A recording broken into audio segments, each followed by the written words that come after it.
اهلا بيكم في حلقه جديده من هويه بيزنس. النهارده هنتكلم على هويه، بس هويه الشخصيه.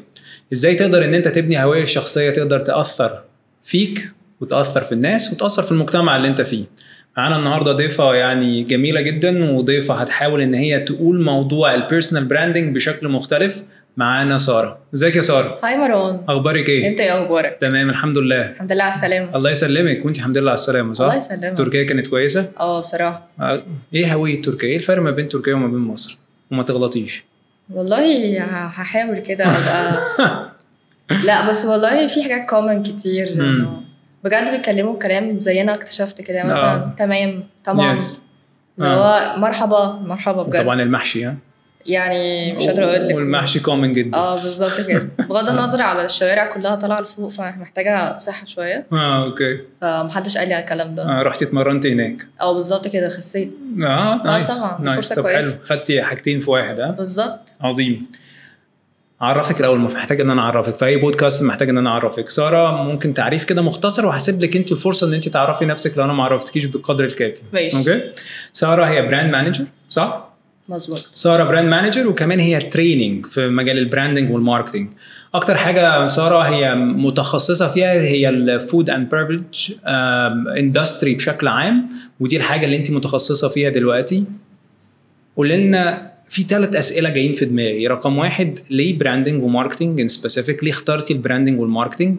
ليه اخترتي المجال الاندستري دي، مجال الفود بشكل سبيسيفيك؟ ليه المجال ده؟ ثالث حاجه، علاقه كل ده بالتريننج. ممكن تعملي الاثنين دول وما تعمليش تريننج. اللينك. ليه براندنج؟ عشان I felt passion about it. انه بتحس انه it's kind of connection ما بين consumer behavior وازاي بني ادم بياخد قرارات ليه علاقه بكل حاجه حواليه through بقى برضو ماركتينج بشكل او باخر. ففكره ان الماركتينج عامه is very dynamic. دي حاجه من الحاجات اللي خلتني ابقى interested في مجال ما بتزهقش منه ابدا. كل يوم بجد بتعمل حاجه مختلفه. في الفود اند بريفليج ان سبيسيفيك. الفود اند بيفرج سبيسيفيكلي is very dynamic عشان يعني مثلا التغييرات اللي حصلت في الكوفيد او تغير الانفليشن اند سو اون، البيهيفير بتاع الكونسيومر اختلف تماما. ان كان بقى الاحجام اللي بيشتروها، الانواع، ايه الحاجات اللي برايس سنسيتيف بجد ما بيجيبوهاش. فانت ازاي تشالنج ان انت تعمل ماركتنج والناس تكيب اب باينج فود اند بيفرج through كل التشالنجز دي. while training الفكره بقى انه ناس كتير قوي تبقى متخرجه فاكره انه شغلانه الماركتنج دي اللي هو حاجه كده عامه، لكن الماركتنج هي very specific. يعني مثلا عايز تعرف البراندنج، ماركتنج ريسيرش، ادفرتايزنج، يعني هي فيها specifications مختلفه، تخصصات مختلفه احنا ما كناش عارفين عنها زمان. دلوقتي انت متخرجه منين؟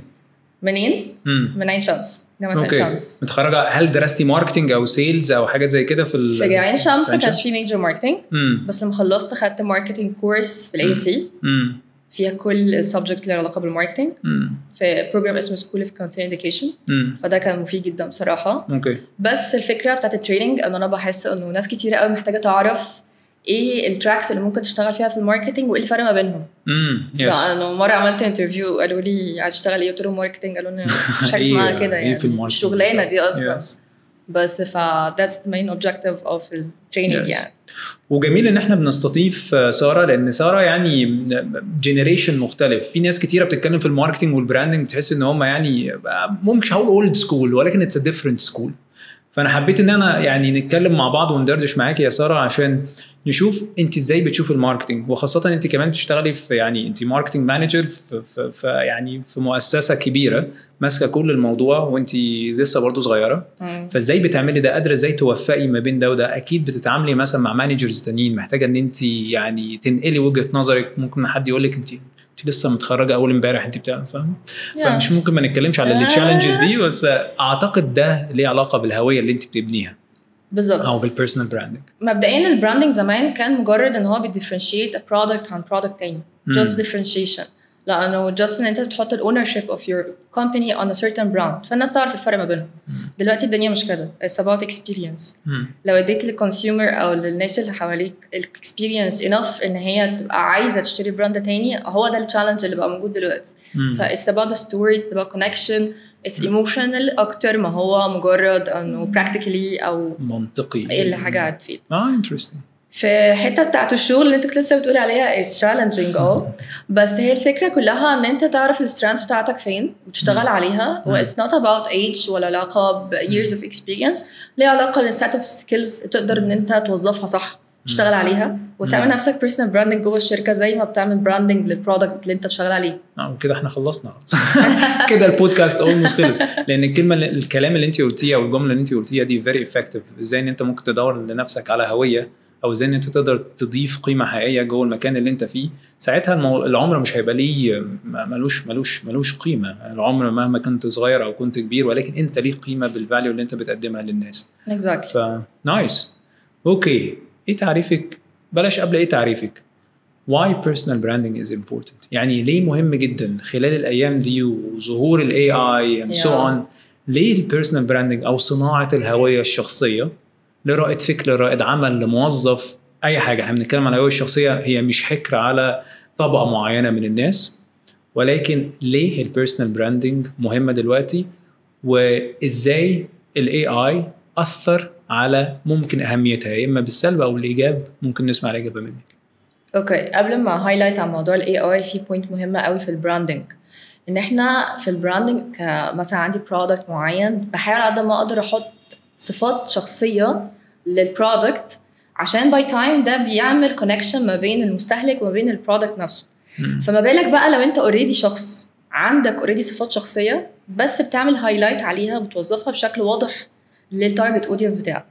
فهي الفكره كلها انه الاي اي موجود دلوقتي. ناس كتيره قوي خايفه ان هو يريبليس اشخاص which is actually بتحصل. لا، انه انا دلوقتي بقيت حاجات كتيره قوي تشات جي بي تي اخش اساله، يعني مش هقعد اسال ناس ويعمل لي بروجرام يسمرايز كل حاجه، فايتس لايك اسيستنت ليا. بس في نفس الوقت مهما كان ايه البيرسونال او هيومن كونكشن اللي حاصل، هو ده اللي صعب جدا ان الاي اي يقدر يعمله. طبعا باي تايم دلوقتي الانتليجنس رهيب انه هيوصل للليفل ده، بس اوريدي احنا كبني ادمين عندنا الحاجه دي. فهي الفكره كلها البيرسونال براندنج في الفيز اللي احنا فيها دلوقتي، سبيشالي وجود الاي اي، انه اوريدي انا عندي صفات شخصيه لو اشتغلت عليها واهتميت بيها كويس قوي واي كوميونيكيتد، ده اللي هيخلي في ديفرنشيشن ما بين الحاجه اللي الاي اي يقدر يعملها وانا كشخص اقدر اعملها. لانه ممكن كبراكتيكلي احنا الاثنين نقدر نعمل نفس الحاجه، لكن الهيومن سايد مش ده اللي هيبقى موجود. وكمان احنا كاشخاص عند كل شخص فينا عندنا شخصيته الخاصه مستقله، فصعب جدا ان انت تقول ان مثلا شخص او اي اي شبه حاجه تانية. يعني تقدر لو اهتميت واشتغلت على نفسك تقدر تفرنشيت يور سيلف عن اي حاجه. interesting. لان وانت بتتكلمي هو النولج نفسها هي متاحه وموجوده حتى من قبل تشات جي بي تي او من قبل الاي اي، صح؟ يوتيوب، جوجل اند سو اون. ولكن الناس بتجيلك بتحضر معاكي ورك شوبس او عينتك انت بالذات، مقارنه بالسي فيز كتيره، ما عينتش روبوت at the end of the day هو اللي يعمل الموضوع. فانا عايز اسمع منك البراندنج منك انت. ممكن في ناس كتيره بتتكلم عن البراندنج، وهيظل اعتقد الموضوع ده حتى في وجود الاي اي. الاي اي هي نولج موجوده، ولكن انا عايز اسمع النولج من ساره او من مروان، او عايز اسمعها من حسين، او عايز اسمعها من ديفيد، او عايز اسمعها من اي حد. فهو ده فكره صناعه الهويه. ليه ممكن شخص يجي لي انا ويسمع مني النولج طالما هي ممكن تكون موجوده في حته تانية؟ اوكي، نايس كويستشن. هي الفكره كلها انه الدليفري بتاعك مختلف. ايه الحاجه اللي انت بتعرف توصلها بطريقه تفكيرك؟ تفكيرنا مش زي بعض. فانا ممكن اقرا حاجه وانت تقرا حاجه، بس انا هعبر عنها بطريقه ممكن تبقى اتراكتيف لناس مختلفه وعاجبهم طريقه التفكير بيرسبشن. زي الدحيح مثلا، ما هو بيقرا حاجات وارتكلز كلها موجوده اونلاين. ليه الناس كلها اوبسست ان هم يتفرجوا على الدحيح؟ عشان هو بيديليفر بطريقه مختصره، بطريقه فاني انترتينمنت، فيها سامرايزنج كل حاجه. فذاتس ديفرنت عن مجرد ما اخش اقرا ارتكل. حلو قوي. فهو قدر يعمل كده مثلا through this program. خلينا نقول لو في شخص ما استثمرش في البيرسونال براند بتاعه، وانا بقول شخص زي ما احنا قلنا ممكن يكون موظف او ممكن يكون رائد فكره، رائد عمل، entrepreneur and so on. لو في شخص ما استثمرش في الهويه بتاعته، تفتكري الفيوتشر بتاعه يبقى شكله عامل ازاي؟ will not be successful as اللي كان ممكن يعمله. هي ممكن يبقى successful بس كان ممكن يبقى اكتر. اوكي. يعني بيقول لك عامه للليفل اوف اويرنس بيبقى ليها تقسيمات مختلفه، بس الليفل اوف اويرنس متقسم على جزئين. جزء الليفل اوف اويرنس عليا انا، وليفل اوف awareness اوف الناس شايفاني ازاي. فبيقول لك انه في مره حد كان ناجح قوي، هو كان لوحده كشخص كان ناجح جدا وشاطر قوي، بس الناس مش شايفه ده، فكان جه فرصه ترقيه، حد تاني اترقى هو ما ترقاش. ده مش معناه ابدا ان هو التاني كان اشطر منه، بس كان قادر ان هو يوصل للتوب مانجمنت او الكومباني او الكوربريت اللي هو بيشتغل فيها هاو اكستند السكيلز بتاعته فيت البوزيشن ده. فالتاني ابتدى يشتغل على الموضوع ده، وده ادى ان هو يبقى انجح. انا مش شرط ان انا عشان احس ان انا ناجح يبقى تمام. زي بقول لك بالشركه مثلا كبزنس، دايما باجي اتكلم في كبزنس بقول مثلا احنا عملنا كام مليون فننبسط، بس هل احنا كان ممكن نعمل كام مليون؟ ده السؤال الاهم. يعني اللوس اوبورتونيتيز كانت قد ايه؟ لان كان ممكن اعمل اكتر. برافو. تمام. فهو قادر ينجح بس when you communicate ده مع الناس، فبيبقى في awareness ليك ولغيرك. ف it's very important to work على self awareness through yourself and other people. حلو قوي. فانت شايفاه ان الهويه الشخصيه هي فاكتور مهم جدا من النجاح. لو انت عندك الاليمنت ده او العنصر ده، فالبروبابيلتي اوف سكسس او نسبه نجاحك سواء كموظف او رائد فكره او رائد عمل هتبقى افضل. بالظبط كده. اوكي نايس. وفي حاجه معرفش انت تتفقي معايا ولا لا، هيبقى صعب الاستغناء عنك لانك مش هيبقى ليك بديل. I agree totally agree. لانه دايما في الشغل اصلا بنتكلم في البوينت اللي هو ايه الحاجه اللي بتعملها غيرك ما يعرفش يعملها. فاهم؟ يعني creating like crave a niche for yourself. في الكتاب ده هو The Rules of Work. ده كان في شابتر مخصوص بيتكلم عن الموضوع ده. اللي هو to create something other people can do. حتى لو ريبورت معين خلاص، طريقه كتابه معينه. communication مع agencies, communication مع client, communication بشكل مع team, السبيريت، حاجات ممكن تكون مش شرط تكون حياتك كبيرة بس بتقدر تبقى specialize فيها. يعني نايس. حلو قوي. اوكي، ده معناها ان احنا المستقبل محتاج ان هو يكون الهوية بتبقى، يعني لو في حد ما استثمرش في الهوية بتاعته قبل كده فاعتقد المستقبل هيبقى صعب نتيجة ان الاي اي هيكتسح الدنيا، ومحتاج ان انت تثبت للاي اي. انت دلوقتي انت مش بتكمبيت بس مع بني ادمين فقط لا غير. انت كمان بتكمبيت مع اي اي بيتم تطويره بشكل مستمر، ولكن ستيل الهيومن كونكشن. وقد ايه ان انت يعني لو قدرت ان انت تبني الهويه بتاعتك، ده معناه ان انت هتلاقي مكان في المستقبل حتى لو موجود الاي اي. لا وكمان الاي اي كمان زود التشالنج بتاع ان انت تبقى احسن من غيرك بشكل اصعب كمان. لانه الناس كلها بقت دلوقتي عندهم الاويرنس اوف ان هم يقدروا يجيبوا معلومات وازاي يوز اي اي، فهم نفسهم اصلا الناس اللي انت بتكمبيت معاهم حتى بقوا competitive اكتر. you need to cope مع التشينج ده. like other than that لما تيجي بقى مثلا تو ابلاي او تبني بزنس او عايز تعمل بزنس مع شركات تانية، هيحس انه في حد ahead of you عنده tools، عنده knowledge، عنده skills out of ال AI او في البيس اللي احنا فيه ده. you need to work more بسبب كده كمان. عظيم يا سارة. في تعريفات كتير عن البيرسونال براندنج او الهوية الشخصية. انا عايز اعرف التعريف بتاعك انت اللي انت مصدقاه، حتى لو مش موجود في الكتب، اللي انت مصدقاه كسارة. اوكي. Yes. Personal branding simply it's like the brand itself, the product itself. نفس الفكرة بتاعت انت ايه الفاليو اللي انت بتقدمها. انا شايفة كده. وازاي تكوميونيكيت ده. انا ممكن اكوميونيكيت حاجات مش valuable بالنسبة لي. لا انا بالنسبة لي ده مش هو ده البيرسونال براندنج اللي بتكلم عليه. I have a value, I have something to give. مش بس كده I communicate الكلام ده.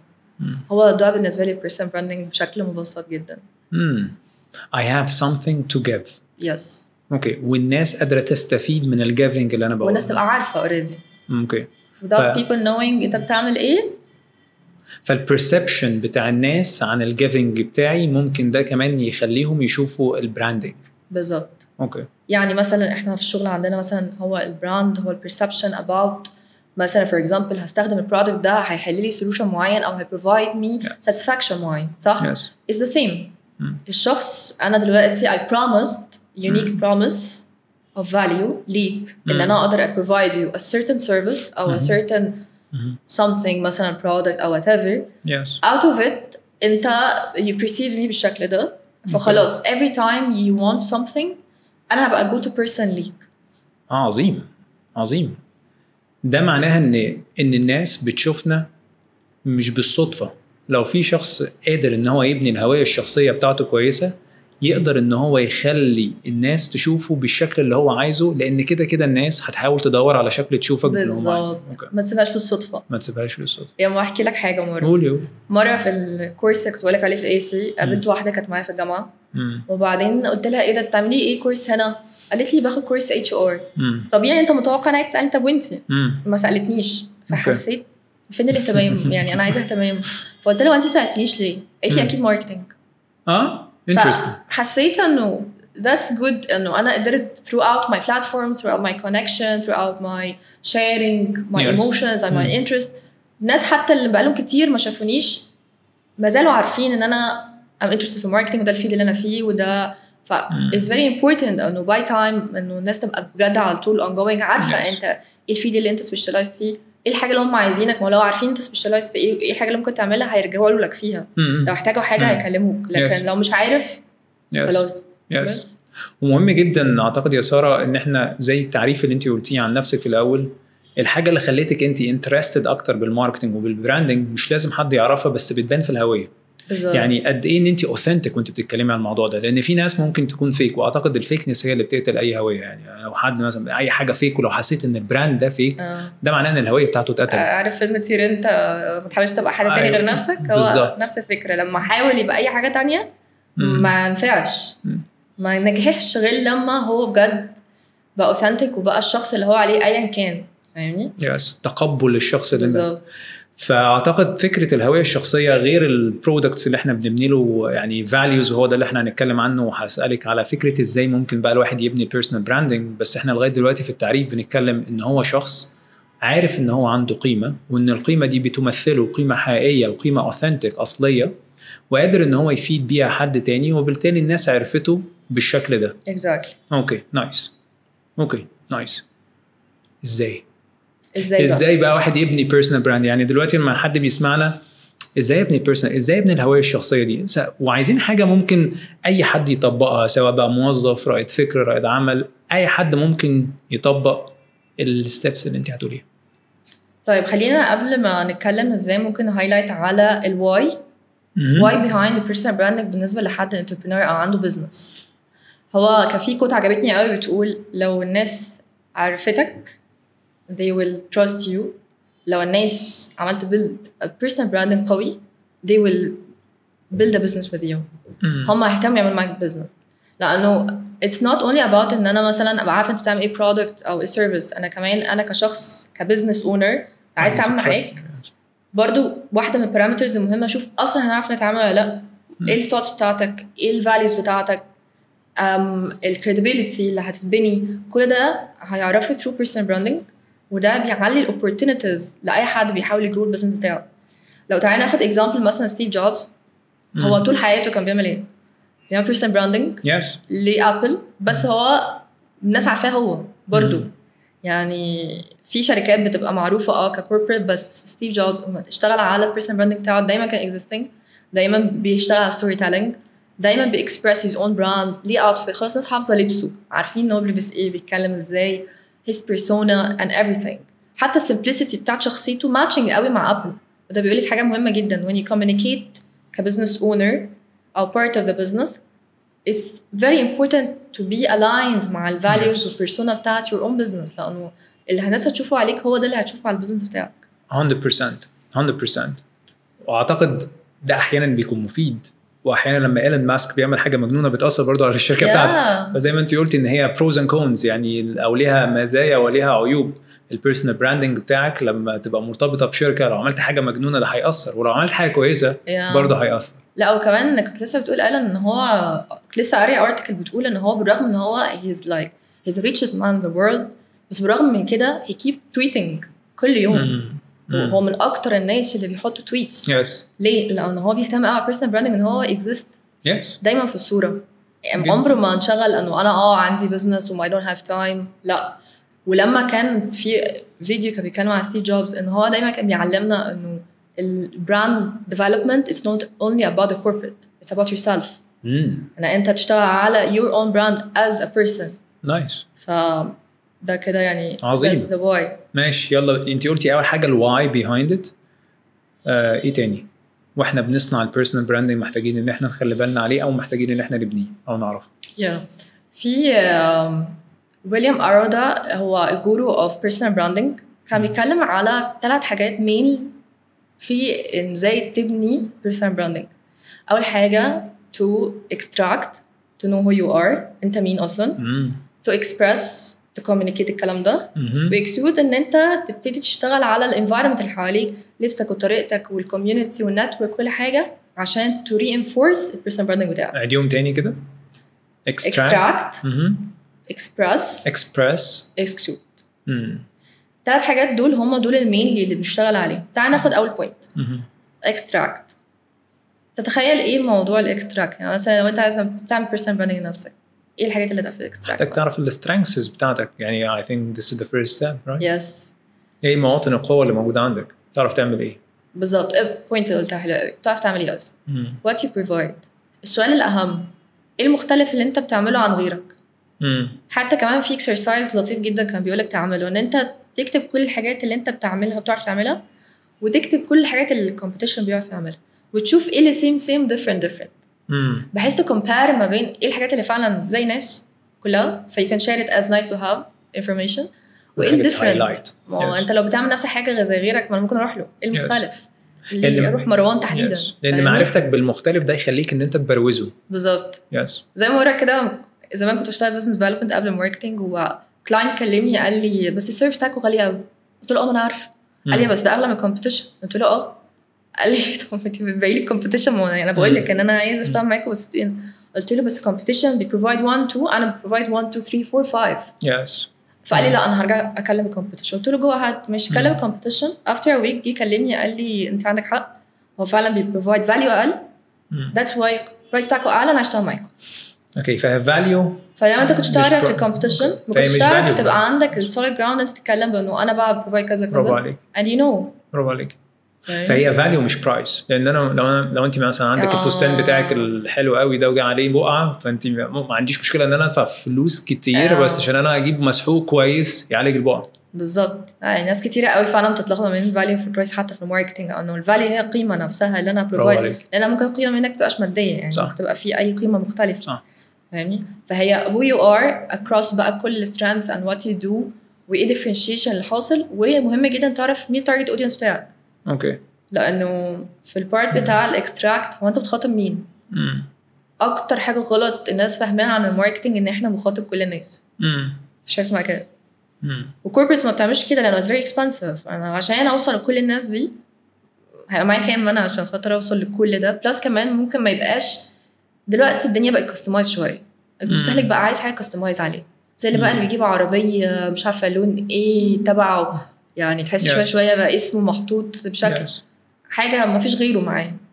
فما بالك بقى انه ماس ماركت ما بقتش هي دي بروفيتبل بالنسبه للناس. اكيد. فيو هاف تو ان انت عارف مين التارجت اودينس بتاعك. يعني مثلا انا عارفه التارجت اودينس بتاعي فبشتغل عليه كويس قوي وبفضل على طول شغاله عليه، فده بيطلع ريزلت. لكن انا مشتته وبكلم ناس كتيره قوي، ممكن اللغه تبقى مختلفه، البليسمنت بتاع الكوميونيكيشن مختلف، والبرودكت مش هو ده اللي هم عايزينه. نايس. ودي اعتقد في اكسبريس احنا دخلنا كده على اكسبريس، ان انت محتاج تعرف الاودينس بتاعك عشان تقدر كمان ان انت توصل لهم هاو تو اكسبريس. او زي ما في الاكستراكت لما تبقى عارف مين الاودينس هتخش في مرحله الاكسبريس، بقيت عارف انت بتعمل ايه، تعرف انت مين، عارف مين التارجت اودينس بتاعك. It's simple now to express it بقى through platforms او through الشانلز اللي انت عارف فيهم التارجت اودينس ده، باللانجوج اللي انت هتختاره. It's online او offline. لو انا ممكن communication through مثلا event session حاجه بتبقى مختلفه، emails whatever يعني. واللانجوج بتاعتك هتبقى واضحه، هتبقى عارف تكوميونيكيت ازاي. وفي نقطه مهمه قوي ناس كتير بتقع فيها، بانه ما تعملش expression بطريقه حد تاني. بمعنى الله انا عاجبني طريقه مثلا مروان، بس مش شرط طريقه مروان تبقى شخصيتي. عجباني مثلا الشانل دي ان انا بتكلم في فيديوز، ممكن حد يكون مش بيرتاح يتكلم في فيديوز. يعني اعرف واحد مثلا هو كوتش بيمرن وهو مش بيرتاح في الفيديوز، عمل ايه؟ بيصور التمرينه وبيكتب بطريقه ما الاكسبريشن بتاعتها، بيعمل فويس اوفر او ان هو يكتب بس في التايتل وبتاع. This is the best way. ما تضغطش على نفسك بحاجه مش الا لو انت مستعد. لو انت مستعد you can communicate. ليه؟ لانه when you start to talk with people ما ينفعش تبقى مهزوز او كده، لانه ده اللي بيديني credibility. لازم تبقى البيرسونا بتاعتك واضحه وكلير والناس تقدر تثق فيك منها. حلو قوي حلو قوي. انا فاكر اول مره اشتغلت عملت ريبورت كويس قوي، عملت بيرفورمانس كويس قوي، بس المدير قال لي لا انت مش هتاخد حاجه يعني، مش هتاخد بونس يعني. اشتغلت في كوربريت يعني. فرحت استعجب ليه انا مش هاخد البونس ده. قال لي بص 3 حاجات لو فهمتهم هتبقى كويس قوي. work smart, show your work, get the benefits. لو اي حاجه من دول ما حصلتش كويس مستحيل ان انت تحصل على البنفيتس. to work smart, show yourself, get the benefits. فانت عملت get the كويس. benefits قصدك بيها ايه بقى؟ get the benefits، خد بقى البونس اللي انت عايزه، خد الترقيات اللي انت عايزها، خد اي حاجه، بس قبل ما تعمل الاثنين دول ما تجيش. انا كنت بقى I work smart, انا كنت بشتغل جامد يعني. كنا لسه صغيرين، عارفه صغيرين زي كده بالظبط كتير كده يبقى انا كده جامد. صحيح. لا يعني work smart لازم تعرف انت ايه المشكله اللي انت بتحلها which is exactly اللي انت بتتكلمي عليه. مش بس ان انت as a geologist او ماركتير او مهندس تعرف المشكله الصغننه، لكن تعرف the whole problem بتاعت الشركه وانت دورك ايه جواها.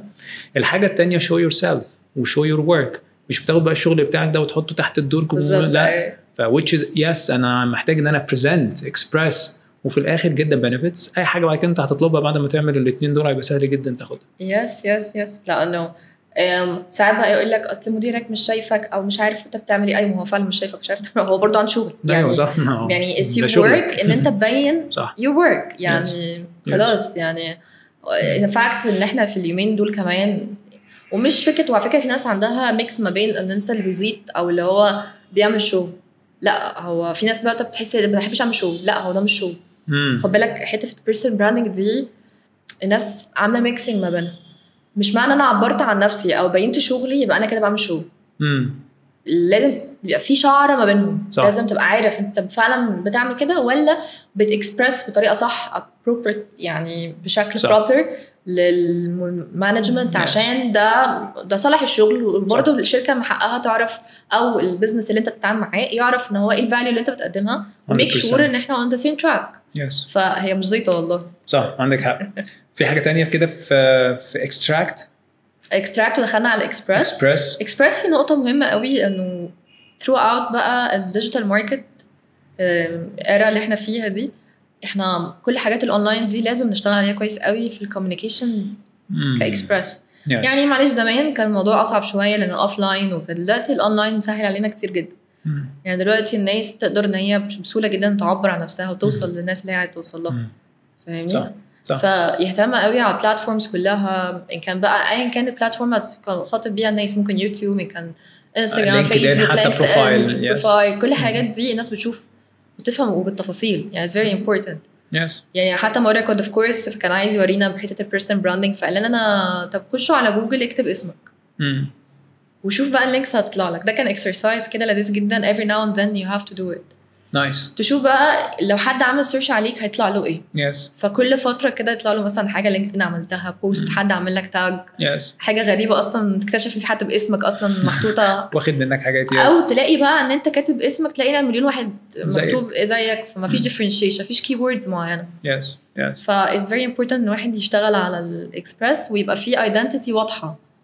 وفي حته الاكسبرس في 3 سيز مهمه قوي بيقولوا عليها. حته بتاعه الكلاريتي، تبقى كلير في الكوميونيكيشن بتاعك، والكونسيستنسي والكونستنسي، ان انت في استمراريه في الحاجه اللي بتعملها، مش بس تعبر وتسكت. عارف الناس اللي بتبقى موجوده فجاه وفجاه تختفي. ويبقى في عارف نفس التوناليتي، ما تبقاش انت مثلا بتكتب بوست بطريقه وتعمل فيديو بطريقه وتحط مثلا ماتيريال بطريقه ثانيه خالص. براند فويس. فالبراند فويس كله يبقى فيه لازم يبقى لايند. فده حته الاكسبرس. حلو قوي. في دونالد ميلر واحد من المنتورز اللي انا اشتغلت معاهم، يعني كاتب كتاب اسمه The Story Brand Framework. بيتكلم ان انت don't be cute, be clear. don't be ايه؟ cute be clear. لان في ناس كتيره بتبقى كيوت، فاهمه؟ ممكن تكتب كلام كيوت على الويب سايت، تكتب كلام كيوت على بحس انه عايز يطلع يعني كليفر وشخص يعني ذكي جدا، فبيكتب كلام كيوت كليفر. so بيقول لك don't be clever, don't be cute, how to be clear. لا وكمان كلير انت عايز تقول ايه. يعني في ناس بقى فيديوز اللي هو ايوه انت عايز ايه دلوقتي، يعني انا what's in it for me، يعني انا طلعت منك بايه دلوقتي. وفي الماركتنج وفي البراندنج اعتقد بتعمليها كتير. ويب سايت وانت بتعمل اعلان بملايين، انت عايز محدش يسال معنى ايه الكلمه دي، فانت you need to be very clear. لا مستمر في حاجتك زي ما بنعمل في الماركتنج، زي كامبينز بنعمل يعني ري ران للادز. ليه؟ عشان الناس تفضل فاكره. هي نفس الفكره، اقعد فكر الناس بيك على طول. وعلى فكره الحته بتاعت الاكسبرس دي وان انت تفكر الناس بيك على طول دي هي بتخلق اوبورتونيتيز. يعني انا مثلا في الاكونت بتاعي مثلا بقعد اشير حاجات وستوريز وكده، حد مبقاش عارفه ان هو فجاه كده بعت لي طب ساره احنا محتاجين تريننج ماركتنج في مش عارفه فلان، هديكي رقمه يكلمك and so on. انا مبقاش عارفه، بس عشان انا فيزيبل فده اللي يخلي ان الناس تبقى لو في opportunity هتجيلك. لكن طول ما انت مش فيزيبل الناس مش هتبقى، يا اما هتنسى يا اما مش هيجي على بالها. زي ما بقول لك في الليفل اوف awareness في البراندنج اللي عارفه التوب اوف مايند، وبعد كده الايدد والان ايدد. فهو التوب اوف مايند لو انا اول حد يجي في بالك لو فكرت مثلا في ماركتنج براندنج بيرسونال براندنج اند سو اون. يس. وبريزنس اعتقد ما ننساش الكلام اللي ساره قالته، بريزنس بناء على فاليو، مش بريزنس اهلا بيكم انا جبت شنطه جديده من اكس، جبت تي شيرت جديد. This is not the presence that we are talking about. مش ده الوجود اللي احنا بنتكلم عليه، احنا بنقول وجود بيقدم قيمه، فتستمر في وجودك اللي بيقدم قيمه للناس. نايس كده. اكسبرس خلاص. يس. يلا نخش على بعض. انت رايك في الاكسبرس؟ من خبرتك انت او الحياه من اهم حاجه اكسبرس.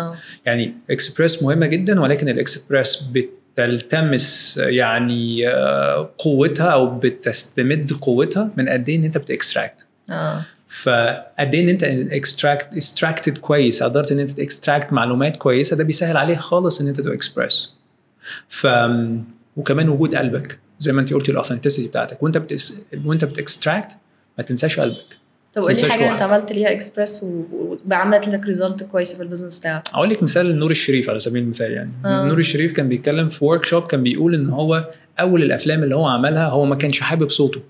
بس هو يعني كان جريتفul، كان ممتن لكل الافلام اللي هو عملها في الاول، مع انه ما كانش لاقي صوته حقيقي، تون اوف فويس، لغايه ما لقى التون اوف فويس بتاعه. فاحيانا ممكن عشان تلاقي التون اوف فويس، عشان تلاقي الهويه بتاعتك، ممكن محتاج وقت، بس براكتس يعني ستارت بيفور يو ار ريدي. فاعتقد من الحاجات المهمه جدا وانت بتاكستراكت ان انت بتحاول تشوف is that my voice، هل دي النيش اللي انا عايز اتكلم عنه، هل دي الفاليو اللي انا عايز اتكلم عنها، هل قلبي بينبض وانا بتكلم، مش عشان مروان ولا عشان ساره ولا عشان اعمل بودكاست ولا عشان الترند. do I really believe in it؟ يس. لانها حبان في اكسبرس قوي على فكره، الناس هتعرف بالظبط. يعني عشان كده الاكستراكت فيز لازم تبقى معموله صح، لانه كمان نقطه مهمه قوي قلت عليها، هو حته بتاعت هو انا اصلا عايزه اوصل لايه. يعني مش بس انا عايزه كوميونيكيت ايه ولا ايه، انا مين، هو انا عايزه اوصل لايه. what's the target وايه الجولز بتاعتي.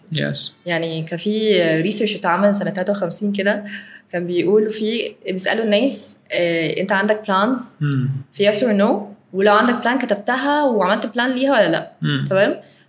بعد 20 سنه شافوا الناس دي عملوا ايه في حياتهم، لقوا انه حوالي 97% منهم اللي قالوا يعني في جزء منهم قال يس عملت بلان، جزء قال نو. 3% اللي قالوا يس وكتبوا البلان، 3% بقوا يقبضوا 10 اضعاف ال 97% الباقيين. 10 اضعاف. ده صلاة طبعا. انا يعني فاهم.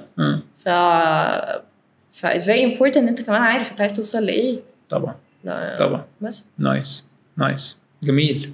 خش على اللي بعده. اخر مرحله بقى الاكسكيوت، اللي هو بيتكلم فيها ازاي ان انت الانفايرمنت اللي حواليك ترينفورس البيرسونال براندنج بتاعك. سيمبلي انه ابسط شيء مثلا اللبس اللي انت بتلبسه، طريقه كلامك، التون بتاعتك، المكان اللي انت بتروحه، النتورك اللي انت بتشتغل معاه. يعني مثلا دلوقتي انت بشتغل في ماركتنج مثلا، بحب اكبر النتورك بتاعتي في الماركتنج. على فكره النتورك بتوسع opportunities بزنس اكيد او شغل، ومش واسطه، لا هو نتورك يعني حد عارفك فممكن يعمل لك ريكومنديشن، واي نوت يعني. فهي الفكره كلها انت مثلا عايز تدي كورس او تدي سيشن، المكان اللي هتختاره زي السيت اب مثلا بتاع مثلا الستور بتاع ابل، ده هو ده المرحله الاخيره. انت عارف البراند وعارف الايدنتيتي وعارف الفاليو وعارف كل حاجه، رحت الستور لقيته ملون اخضر فاصفر، ده مش الانفايرمنت خالص اللي ابل. هتلاقي كل حاجه ابيض very simple بتبريزنت ابل itself، the simplicity والsmartness through بس الانفايرمنت. نايس. فالانفايرمنت تعكس كل حاجه احنا اتكلمنا عليها قبل كده. الانفايرمنت بتاعك، الاكسكيوشن، الفاليوز، الاوثنتسيتي، كل حاجه. نايس. وازاي ان انت يعني في ناس بتقول يعني اللبس مش مهم والمظاهر مش مهمه، ولكن الناس فيرست امبريشن حقيقي بالنسبه لهم مهم، لان هم ممكن ما يتكلمش معاه خالص، ولكن الامبريشن اللي هو بياخده من شكلك، من طريقتك، من مشيتك، من وقفتك بالزبط. كل ده بيدي. ومش شرط يكون الكلام ده على ان لازم البس تحفه، يعني علاقه بان انا ابريزنت ماي سيلف ثرو لبسي.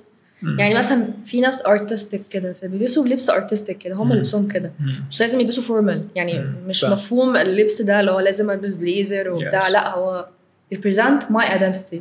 at the same time تحترم الانفايرمنت اللي انت فيها، ما تخشش ميتنج يعني بشورت وبكاب وتقول unless ان هي لو شركتك، بس ده برضه الموظف انا هشوفها برضه ان هي مش ما تعملش كده يعني.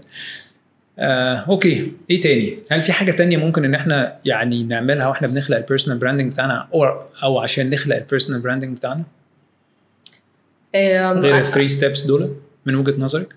من وجهه نظري عامه ان انت تبقى واضح مع نفسك، بتاخد وقت. يعني هي حاجه ما تبنيش في يوم وليله، ده ماي ادفايس بصراحه.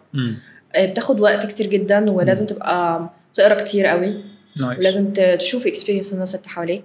لازم باك اند فورث بقى. انت مثلا ممكن تكتب حاجه على فكره وترجع تغيرها عادي، صح؟ لان انت ممكن تحس ان هي مش حاسه سكتك برضو، صح، فترجع تعيد تاني، تخطط تاني. that's my advice، ان انت تبقى مستريح وانت بتفكر، تاخد وقتك. it's okay ان انت تتوه وترجع تاني، احسن ما تبقاش عارف انت بتعمل ايه اصلا. وحاجه كمان انه بجد تقدم فاليو الناس فعلا تستفيد بيها، او ان انت تحس ان انت بتprovide something فعلا، مش انه مجرد ان انا عايز اظهر يعني. perfect. this is very important. perfect. تيجي نعمل تشالنج؟ يلا نعمل بسيط. ما كنتش قايل، ما قلتلكيش عليه خالص. يلا بينا، نحب المفاجآت. كده قولي لي البيرسونال براندنج بتاعك او البيرسونال براند بتاعك، لخصوا لي في كلمه واحده. كلمه واحده؟ كلمه مش جمله. كلمه. ايوه اوكي. هقول لك بس كده proactive. نايس. فالبيرسونال براند بتاعك proactive. yes. at least for now. ممكن زي ما انت قلتي انه ممكن يتغير في المستقبل، بس at least عندك كلمه ممكن. yes. interesting. فده باين بقى في لو دخلت على السوشيال ميديا هلاقي ان انت proactive، هلاقي ان انت مثلا رياضيه، هلاقي ان انت بتشير حاجات زي كده، هتلاقي ان انت بتتكلمي على حاجه زي كده. يس، لانه هو اصلا من ضمن الاكسرسايز بتاعت البيرسونال براندنج ان انت بتكتب حاجات كتيره قوي انت عملتها وتشوف ايه اكتر حاجه كومن صفات ما بيننا. نايس. فانا من اكتر الحاجات اللي انا بحس دايما بعملها انه مثلا فور اكزامبل في الجامعه شفت حاجه فانا عامله زيها، عامله حاجه مختلفه مثلا مش موجوده عندنا في الجامعه ستودنت اكتيفيتي معين عاملاه، مش معنى ان هو مش موجود يبقى خلاص هو باي ديفولت مش موجود. انا اكتر حاجه تشالنجينج بالنسبه لي ان حاجه بتكونش موجوده انا اخدها الفيرست ستيب. في الشغل مثلا في فكره ما اتعملتش قبل كده، احب ابقى طب ما تيجي نعمل كذا، فدايما عندي الحته دي، فده اللي بيخليني ممكن يكون بكتشف نفسي وبكتشف حاجات وخلي الناس تكتشف معايا ونقعد نجري ورا بعض كده، فاهم؟ حلو قوي. ممكن اديكي اختيارات تانية ونشوف هل البرو اكتيفيتي لسه موجوده ولا لا. اديكي اختيارات. اوكي. ممكن تضحي بيها بس لو لقيتي اختيار انسب. ماشي يلا. تشالنجر، يبقى الايدنتيتي دلوقتي بتاعتي ده تشالنجر، ولا الايدنتيتي بتاعتي ده اكسبلور، او ده ايدنتيتي بتاعتي ده كومباتيتيف، او ده ايدنتيتي بتاعتي ده وينر، ولا برو اكتيف؟ ده وينر. واحده منهم كلهم. اختاري واحده منهم. ممكن تقولي لا انا هعيش مع ان انا برو اكتيف، بس حبيت ان انا اديلك اختيار تاني لو انت حابه تختاري من الاربعه دول. بس لو هختار حاجه بعد برو اكتيف هي اكسبلور. والله كنت كومباتيتيف من سنتين فاتوا، بس انا دلوقتي بقيت رايقه قوي، يعني مش قادره، فاهم؟ انا بقيت حاسه ان انا مش فكره بس كومباتيتيف هي المين جول بتاعتي، بقيت بارت كاكسرسايز اللي هو انا عايزه كومبيت بس المين اوبجكتيف بتاعي ان انا عايزه اكسبلور، عايزه انجوي، عايزه ابقى اكتيف، عايزه اضيف حاجه ما اتعملتش قبل كده. هو ده بقى الدايركشن، فاهمني؟ انت عارفه لما درست السترينثز او درست في حاجه اسمها سترينث كوتش للانديفيدوالز او للشركات، لان زي ما الاطفال عندهم سترينثز زي ما الافراد عندهم سترينثز، كمان الشركات بيبقى عندها سترينثز محتاج ان انت تعرفها. اوكي. من الحاجات اللي انا شفتها وتعلمتها ان اي سترينث ممكن يكون عندك دلوقتي ممكن ينقلب الى ويكنس لما تعمل او تو اوفر يوز ات. اوكي. يعني لو واحد كومباتيتيف اتس سترينث ان انت يبقى عندك الانرجي ان انت تكمبيت، ان انت تعمل، بس امتى ده بيتحول ان هو يبقى ويكنس؟ ان انت لما اوفر يوز. مش كده بقول لك، مش المين جول بقى، هو متوظف في حتته. بس انت كده يبقى هيلثي سترينث. بالظبط. لا، ونقطه مهمه كويس انت اتكلمت على السترينث الويكنس اللي ممكن يبقى سترينث او سترينث يبقى ويكنس. تعرف في نقطه مهمه قوي كنت قريتها في بيرسونال براندنج، انه ناس كتيره قوي زمان واحنا صغيرين كانوا يقول لك اعرف عيوبك واشتغل عليها، صح؟ يس. في البيرسونال براندنج بقى قالوا لنا اعرف مميزاتك، برافو عليك، واشتغل عليها وبروزها. يس، اللي احنا قلناها يعني فدي نقطه مهمه قوي. الاكسرسايز اللي انا ممكن يعني احنا عملناه مع ساره دلوقتي اللي هو name your identity، اعتقد ده اكسرسايز مهم جدا. هو ممكن بالنسبه لساره سهل ان هي تعرفه لان هي اوريدي يعني شغاله في الموضوع، ولكن اي حد بيسمعنا دلوقتي حاول تفكر لو انت حابب ان انت تسمي your identity هتسميها ايه، لان ده ممكن ينعكس عليك. you are framing your mind، انت بتحاول تفريم your mind ايه اللي انت ممكن تعمله في المستقبل. فاعتقد ده ممكن يكون اكسرسايز حاول تعمله. لا، والناس ممكن تسيرش على جوجل على حاجه اسمها personal branding statement. يس، statement بقى فيها بيتكتب فيها شويه عن الايدنتي بتاعتك وعن target audience وعن الفاليو. زي كده فاهم اللي هو البروميس اللي الشركه بتعمله بتوضح فيه احنا مين وبنعمل ايه وكان المخاطب مين. فممكن يسيرش عنه ويبتدي يحاولوا يعملوا statement لنفسهم. بيرفكت. ساره، في الاخر حابه تقول لنا حاجه نختم بيها؟ حابه اقول بس انه البيرسونال براندنج مش مجرد للناس اللي مثلا اللي عندهم بزنس او بيشتغل في الماركتنج. البيرسونال براندنج دي كل الناس. be your own brand manager. نايس. شكرا يا ساره. كان لقاء ممتع وعدى بسرعه وما عملناش ولا ايديت في النص. فشكرا جزيلا ليك، واكيد ان شاء الله يكون في ما بيننا لقاءات تانية ونشوف تطورات البيرسونال براندنج معاك هيبقى شكلها عامل ازاي ان شاء الله. شكرا جزيلا ليكم في حلقه ممتعه من هوية بزنس، وان شاء الله نشوفكم في حلقات جايه ان شاء الله. مع السلامه.